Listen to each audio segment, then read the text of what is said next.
जय हिंद मेरे प्यारे साथियों, स्वागत है आपका हमारे YouTube चैनल में। सो गाइस, आज के इस वीडियो में हम बिहार एसएससी इंटर लेवल भर्ती 2023 से संबंधित हम रीजनिंग के महत्वपूर्ण प्रश्नों को करेंगे, जो आपके एग्जाम के पॉइंट ऑफ व्यू से बहुत ज़्यादा महत्वपूर्ण होंगे। और देखिए, प्रैक्टिस सेट नंबर 9 है।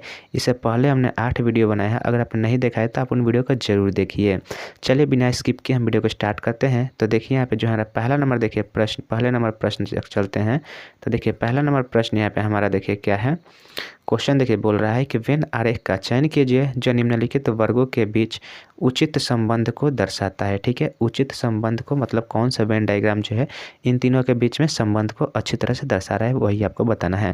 तो देखिए, कप, चाय और कॉफ़ी, यह तीन नाम दिया गया है और तीनों नाम के बीच में आपको संबंध बताना है किस तरह से स्थापित होगा। देखिए, ऑप्शन यहाँ पे 4 दिया गया है। ठीक है, तो चलिए हम आपको बताते हैं। देखिए, चाय और कॉफ़ी यह दो तरल पदार्थ है, और चाय और कॉफ़ी को, तो दोनों तरल पदार्थ को हम क्या करते हैं, किसी कप में या किसी ग्लास व्लास में हम इसको ले सकते हैं। ठीक है, मान लीजिए आपका कप हो गया, तो कप में हम क्या करते हैं, कॉफ़ी भी लेते हैं और चाय भी लेते हैं। ठीक है, तो इसका जो डायग्राम है इसी हिसाब से यह राइट आंसर होगा। तो देखिए, इस तरह का डायग्राम जो ऑप्शन नंबर ए में दिया है और बिल्कुल राइट आंसर हो जाएगा ऑप्शन नंबर ए। ठीक है, चलिए अब अगला प्रश्न देख लेते हैं। तो देखिए, यहाँ पे हमारा दूसरा नंबर देखिए प्रश्न है। क्वेश्चन बोल रहा है, देखिए यहाँ पे कि BOHMF को एंग्ले ANGLE के रूप में कुट किया जाता है, तो शब्द QBOLB के कूट में तीसरा अक्षर क्या होगा। तीसरा अक्षर हमें बताना है कि तीसरा अक्षर क्या होगा। ठीक है, तो चलिए अब देखिए, इसको हम सबसे पहले क्या करेंगे, इसको हम लिखेंगे पहले, इसमें हम देखेंगे कि इसको जो है किस तरह से किया गया है। तो यह BO, उसके बाद H, उसके बाद M और F दिया गया है। ठीक है, और इसका जो कूट किया गया है, क्या किया गया है, तो A लिखा गया है, उसके बाद जो है यहाँ पे N G, उसके बाद L और F के लिए E का प्रयोग किया गया है। अगर हम इनके बीच में संबंध दर्शाएं तो देखिए, यहाँ पे क्या हुआ है, -1 हुआ है, यहाँ पे भी क्या हुआ है, माइनस हुआ है, यहाँ पे भी -1, यहाँ पे भी -1, यहाँ पे भी क्या हुआ है, -1 हुआ है। ठीक है, यानी कि सभी में -1 चल रहा है। तो हम आगे भी इसी तरह से हम क्या करेंगे, -1 करेंगे और तीसरे नंबर जो है शब्द को हम क्या करेंगे, अक्षर को ढूंढेंगे। तो QBOL, उसके बाद क्या है, B है, उसके बाद K है। अब देखिए, इसके बीच में क्या करेंगे, हम सभी में -1 करेंगे। तो Q में से अगर हम -1 करें तो Q में से -1 करेंगे तो P आएगा, B में से -1 करेंगे तो A आएगा, और O में से -1 करेंगे तो यहाँ पे N आएगा। आगे हमें करने की कोई ज़रूरत नहीं है, क्योंकि यहाँ पे देखिए, यहाँ पे तीसरे नंबर ही, तीसरे अक्षर का ही खोजना है कि तीसरा अक्षर कौन सा शब्द होगा। तो तीसरा अक्षर क्या होगा यहाँ पे, तो तीसरा अक्षर जो है यहाँ पे N हो जाएगा। तो N देखिए किस ऑप्शन में दिया है, ऑप्शन नंबर डी में दिया है, बिल्कुल राइट आंसर हो जाएगा N, ऑप्शन नंबर डी। ठीक है, चलिए अगला प्रश्न देखते हैं। तो देखिए, यहाँ पे अगला है तीसरा नंबर, देखिए प्रश्न क्या है। यहाँ पे क्वेश्चन बोल रहा है कि यदि माउस को यहाँ पे 2.5 लिखा जाता है, राजेश को 3 लिखा जाता है और दीपिका, बताना है कि दीपिका बराबर क्या होगा। तो देखिए, इस तरह इस सवाल में आपको देखना होगा कि इसको कैसे किया गया है, यानी कि माउस को किस तरह से 2.5 लिखा गया है और राजेश को 3 लिखा गया है। अगर आप इस क्वेश्चन को अच्छे से देखिएगा तो ये जो सवाल है आसानी से बन जाएगा। अगर देखिए, यहाँ पे माउस में वर्ड का काउंटिंग करिएगा अक्षर को, तो कितना है, 1 2 3 4 और एक 5 है, और 5 का अगर हम आधा करते हैं तो 2.5 होता है। ठीक है, यानी कि 5 का आधा करिएगा तो कितना आएगा, 2.5 आएगा। यानी कि जितने अक्षर है उसमें 2 से भाग करके लिख दिया गया है। सेम अगर इसी लॉजिक को हम यहाँ पे लगाते हैं और वह अगर लॉजिक लग जाता है, यानी कि हम जो है जो कर रहे हैं, लॉजिक लगा रहे हैं, वो बिल्कुल सही है। तो चलिए इसको हम काउंटिंग करते हैं।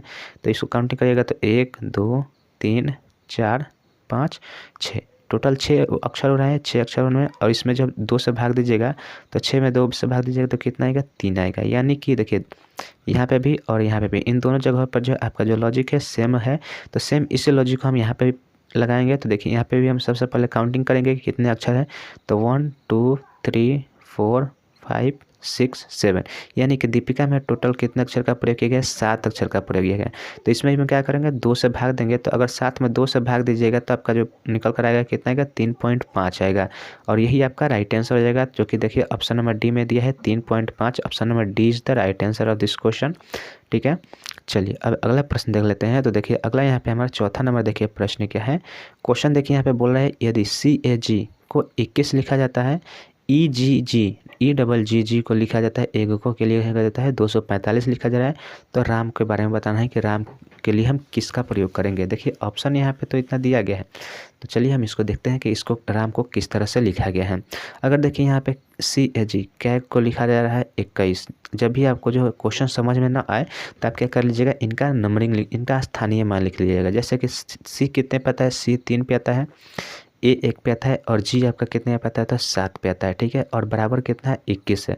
तो इन अक्षरों को मिलाकर 21 बनाना है। तो 21 कैसे बना सकते हैं, तो अगर हम इसमें आपस में मल्टीप्लाई करा दें तो यहाँ पे 3 एकम 3 और 3 7 21 होता है। यानी कि आपस में इनके वर्ड को लिखकर जो है मल्टीप्लाई कराने से जो है आपका बराबर में आ जा रहा है। तो सेम इसी लॉजिक को हम यहाँ पे भी लगाएंगे, EGG एग में अगर हम इसके स्थानीय मान को लिखें तो E 5 पे आता है, G 7 पे आता है और यह 7 पे आता है, ठीक है। और इनके बीच में अगर हम काउंटिंग करा जाए तो ये कितना हो जाए, 5 7 35 होता है। और 35 में अगर आप 7 से मल्टीप्लाई कीजिएगा तो कितना हो जाएगा, 7 5 35 होता है। और 7 से 70 के 21 और 21 और 3 कितना होता है, 21 और 3 जो है 24 होता है। यानी कि 245 आ रहा है आपस में मल्टीप्लाई कराने पर। यानी कि दोनों में लॉजिक जो है बिल्कुल सेम है। तो इसी लॉजिक को हम क्या करेंगे, राम में भी प्रयोग करेंगे। तो RAAM राम, ठीक है। तो R देखिए R कितने पे आता है, तो R जो है हमारा 18 पे आता है, मल्टीप्लाई 1 पे आता है, A भी 1 पे आता है और M कितने पे आता है, तो M जो है हमारा 13 पे आता है, ठीक है, 13 पे आता है। अब देखिए यहाँ पे अब इसके आपस में मल्टीप्लाई कीजिएगा तो 18 एकम 18, 18 एकम 18 और 18 में आपको 13 से मल्टीप्लाई करना होगा। तो 18 मल्टीप्लाई जब 13 कीजिएगा तो 18 कितना होता है, 18 54 होता है और यहाँ पे आपका 18 लिखना होगा, ठीक है। अब यहाँ पे 4 का 4 उठ गया और 8 5 कितना होता है, 8 5 13 होता है। हार्सिल 1 1 1 और हार्सिल कितना 1 तो 2 हो जाएगा, 234। तो 234 जो है इस क्वेश्चन का राइट आंसर हो जाएगा, जो कि ऑप्शन नंबर बी में दिया है। ऑप्शन नंबर 20 क्वेश्चन का बिल्कुल राइट आंसर हो जाएगा। चलिए अब देखिए अगला प्रश्न की ओर चलते हैं। तो देखिए यहाँ पे 5 नंबर का प्रश्न है। देखिए क्वेश्चन यहाँ पे कर रहा है कि उस विकल्प का चयन कीजिए तो तीसरी संख्या से उसी प्रकार संबंधित है जिस प्रकार से पहली संख्या दूसरी संख्या जो है पहली संख्या से संबंधित है, ठीक है। या दूसरी संख्या जिस तरह से पहली संख्या से संबंधित है उसी प्रकार बताना है कि तीसरी संख्या जो है किससे संबंध रखेगी। यानी कि यहाँ पे चौथे नंबर को आपको स्थान बताना है, चौथे नंबर क्वेश्चन मार्क की जगह पर क्या आएगा। चलिए अब इसको देखिए यहाँ पे जैसे कि लिखा गया है 2 7 4 3 अनुपात करके लिखा गया है 5 1, ठीक है, 51 लिखा गया।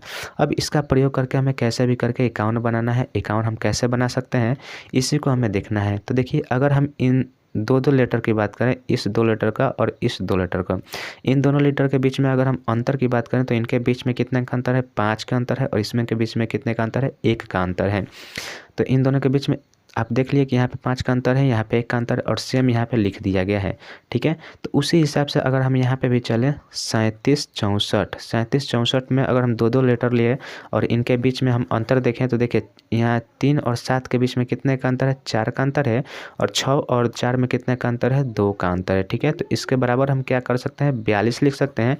और 42 इस क्वेश्चन का बिल्कुल राइट आंसर हो जाएगा, जो कि देखिए ऑप्शन नंबर बी में दिया है। ऑप्शन बी जो है इस क्वेश्चन का बिल्कुल राइट आंसर होगा, ठीक है। चलिए नेक्स्ट प्रश्न की ओर चलते हैं। तो देखिए यहाँ पे हमारा 6ठा नंबर देखिए प्रश्न है। और देखिए अगर आप किसी भी प्रश्न का आंसर जानते हैं तो आप हमारे कमेंट बॉक्स में ज़रूर लिखिएगा। देखिए 6ठा नंबर देखिए प्रश्न, क्वेश्चन बोला है कि निम्नलिखित आकृति में कितने त्रिभुज हैं, ठीक है। इस आकृति में बताना है कि टोटल कितने त्रिभुज हैं। तो देखिए अगर एक चतुर्भुज में हम आपको पहले ही बताए हैं कि अगर एक चतुर्भुज में अगर इसके विकर्णों को खींचा जाए, 2 विकर्ण खींचा जाए यहाँ पे, तो इसमें जो है टोटल 8 त्रिभुज बनते हैं। 1 2 3 4 और 4 का डबल कर दिया जाता है। जितने त्रिभुज होते हैं एक चतुर्भुज में उसका डबल कर दिया जाता है। तो इसमें इस तरह की आकृति में जो है 8 त्रिभुज बनते हैं। तो इस आकृति की बात करें तो इस आकृति में कितने त्रिभुज हो गए, 8 त्रिभुज हो गए, ठीक है। अगर हम इस तरह की आकृति की बात करें तो इस तरह की आकृति में कितने त्रिभुज बनते हैं, तो इस तरह की आकृति में 3 त्रिभुज बनते हैं, ठीक है। तो यहाँ पे जैसा कि 1 2 और इन दोनों को जोड़ दिया जाता है तो 3 त्रिभुज हो जाता है, ठीक है। तो देखिए इसी 2 प्रकार के त्रिभुज का प्रयोग करके इस पूरे डायग्राम को बनाया गया है। तो देखिए यहाँ पे 8 त्रिभुज हो गया, ठीक है, और देखिए एक यह त्रिभुज हो जाएगा, ठीक है, तो यह एक 9 त्रिभुज हो जाएगा। और देखिए अब इस त्रिभुज को यहाँ पे देखिए, यहाँ पे अगर हम इस त्रिभुज को बेस माने, ठीक है, और इसको यहाँ पे हम करें तो इनके बीच में 3 त्रिभुज होगा, और अगर हम इसको मान लें तो इसके बीच में भी 3 होगा, क्योंकि देखिए यहाँ पे 3 है, और अगर हम यहाँ से इसके ऊपर एक पाई खींच देते हैं तो यहाँ पे भी क्या हो जाएगा, 3 त्रिभुज हो जाएगा। यानी कि इस टोटल त्रिभुज में 6 त्रिभुज हैं, ठीक है, तो यहाँ पे 6 त्रिभुज हो जाएगा, ठीक है। यहाँ पे कितना 6 त्रिभुज हो गया, और यहाँ जो हम 9 लिखे थे वहाँ पे क्या है, वहाँ पे केवल एक सिंगल त्रिभुज है, यहाँ पे एक सिंगल त्रिभुज हो जाएगा। अब देखिए इस चतुर्भुज की बात करें तो यह चतुर्भुज भी सेम इसी तरह से है, तो यहाँ पे भी कितने का होगा, यहाँ पे भी 8 त्रिभुज होंगे, ठीक है। अब देखिए अब इतना तो हो गया, अब हमें बच गया इधर, तो इधर अगर हम इसके बात करें तो यहाँ से देखिए सेम नीचे वाला जो हमने पहले त्रिभुज में बनाया था उसी त्रिभुज के अनुसार सेम यही डायग्राम है, तो इसमें भी कितना हो जाएगा, 6 त्रिभुज हो जाएगा, ठीक है, और एक आपका यह त्रिभुज हो जाएगा। यानी कि इतना त्रिभुज तो अब देख लिए, अब इसको काउंट कर लीजिए और काउंट करिएगा। तो देखिए इसके अलावा अभी काउंट मत कीजिए, एक और त्रिभुज आपको दिखा रहे हैं जो कि आपको देखना बहुत जरूरी है, इसको काउंट करिएगा तो आपका एक कम होगा। चलिए पहले काउंट कर लेते हैं। तो देखिए 8, 9 और एक 10, 10, 10 और 8 18, 18 6 कितना होता है, तो 18 6 24, 24 और 6 कितना 30, यानी कि टोटल 30 त्रिभुज आपको दिख रहे हैं, एक्यूरेट दिख रहे हैं। परंतु देखिए एक त्रिभुज आपको अगर इसके यहाँ पे मिला दिया जाए, इन दोनों को मिला दिया जाए, यहाँ से ऐसे, यहाँ से ऐसे और यहाँ से ऐसे कर दिया जाए, तो एक त्रिभुज यहाँ पे भी आपको निकल कर आएगा। तो यहाँ पे क्या करेंगे, +1 ऐड करेंगे और टोटल त्रिभुजों की संख्या इस आकृति में कितनी हो जाएगी, तो 31 हो जाएगी। तो देखिए ऑप्शन नंबर डी जो है इस क्वेश्चन का बिल्कुल राइट आंसर हो जाएगा, टोटल त्रिभुजों की संख्या 31 होगी। चलिए अब देखिए अगला प्रश्न की ओर चलते हैं। तो देखिए अगला यहाँ पे 7 नंबर प्रश्न देखिए, यह भी काउंटिंग फिगर से संबंधित प्रश्न है। बोला है क्वेश्चन निम्नलिखित आकृति में कितने वर्ग, अब देखिए पिछले वाला में आपको त्रिभुज गिनना था और इसमें आपको वर्ग गिनना है, ठीक है। तो देखिए एक वर्ग, इसमें आप वर्ग देखिए सिंपली अगर आप देखेंगे तो सीधा सीधा वर्ग आपको देखने को मिलेगा। एक यह वर्ग है, यह वर्ग है, 2 हो गया, यह 3 हो गया, एक यह 4 हो गया, एक यह 5 हो गया, यह 6 हो गया, यह 7 हो गया, एक यह 8 हो गया। 8 तो आपको सीधा दिख रहा होगा, ठीक है। और उसके बाद अगर हम इसको पूरा वर्ग पूरा को लें तो एक यह हो जाएगा, तो 9 यह आपका हो जाएगा, ठीक है। और एक यहाँ पे अगर इस वर्ग की बात करते हैं तो इसको अगर पूरा आप अगर लेते हैं तो यह एक आपका हो जाएगा, तो यह मिलाकर कितना हो जाएगा, टोटल मिलाकर 10 हो गया, ठीक है। 10वां नंबर यह वर्ग था, तो इस क्वेश्चन का बिल्कुल राइट आंसर होगा 10, जो कि ऑप्शन नंबर सी में दिया है। तो इस आकृति में टोटल वर्गों की संख्या कितनी थी, तो 10 थी, ठीक है। चलिए नेक्स्ट प्रश्न की ओर चलते हैं। तो देखिए अगला यहाँ पे हमारा देखिए 8 नंबर प्रश्न देखिए क्या है। क्वेश्चन देखिए बोला है कि एक निश्चित कूट भाषा में प्लस को गुना को दर्शाता है, माइनस प्लस को दर्शाता है और गुना भाग को दर्शाता है और भाग जो है माइनस को दर्शाता है। तो निम्नलिखित प्रश्न का उत्तर क्या होगा, ठीक है। तो इस तरह के प्रश्न को जो है क्या किया जाता है, क्वेश्चन के साथ साथ इसका जो सोल्यूशन किया जाता है। तो देखिए यहाँ पे 12 लिखेंगे और प्लस किसको दर्शाता है, तो प्लस जो है गुना को दर्शाता है, यहाँ पे 50 हो जाएगा। उसके बाद माइनस जो है, माइनस देखिए यहाँ पे माइनस किसको दर्शा रहा है, तो माइनस जो है प्लस को दर्शा रहा है, तो यहाँ पे जो आपका प्लस हो जाएगा 150। और उसके बाद भाग देखिए, भाग किसको दर्शा रहा है, तो भाग जो है माइनस को दर्शा रहा है, तो माइनस यहाँ पे कीजिएगा और 200 करिएगा, ठीक है। अब इसको चलिए आप इसको क्या कीजिए, सिंप्लीफिकेशन कीजिए। तो 12 25 60, यहाँ पे सबसे पहले गुना का किया जाता है, तो यहाँ पे आपका 600 हो जाएगा, 600 हो जाएगा। और देखिए यहाँ पे प्लस, यहाँ पे देखिए प्लस 150 है और माइनस 200 है, तो माइनस 200 बेसी है, तो यहाँ पे क्या हो जाएगा, -50 बचेगा, ठीक है। अब 600 में से -50 जाएगा, तो 600 में से -50 जाएगा तो 550 हो जाएगा, जो कि आपका राइट आंसर हो जाएगा। और ये ऑप्शन नंबर देखिए बी में दिया है 550, ऑप्शन 20 क्वेश्चन का बिल्कुल राइट आंसर हो जाएगा, ठीक है। चलिए अब अगले प्रश्न की ओर चलते हैं। तो देखिए अगला यहाँ पे हमारा 9 नंबर देखिए प्रश्न, 9 नंबर देखिए प्रश्न, 9 नंबर ये आपका 9 नंबर देखिए प्रश्न क्या है। क्वेश्चन देखिए यहाँ पे बोल रहा है कि निम्नलिखित आकृति में वर्ग जो है यह आपका वर्ग है और यह आपका दंत चिकित्सा, ठीक है, दंत चिकित्सा को दर्शा रहा है।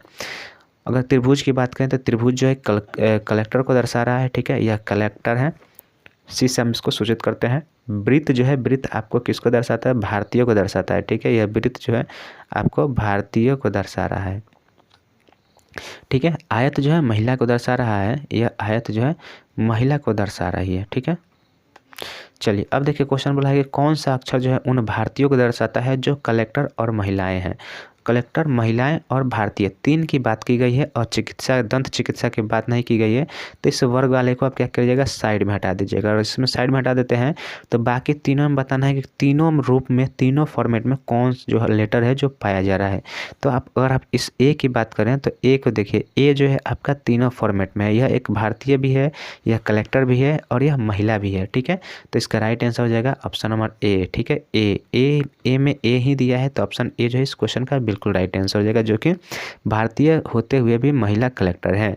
तो ऑप्शन ए इसका राइट आंसर हो गया। ठीक है, तो सो गाइस आज के लिए बस इतना ही रखते हैं। उम्मीद करते हैं वीडियो आपको अच्छी लगी हो। देखिए वीडियो अगर आपको अच्छी लगे तो वीडियो को हमारा लाइक जरूर कीजिएगा और यदि आप हमारे चैनल पर पहली बार आए हैं तो हमारे चैनल को सब्सक्राइब जरूर कीजिएगा। तो चलिए अब मिलते हैं नेक्स्ट वीडियो में, तब तक के लिए जय हिंद, जय भारत।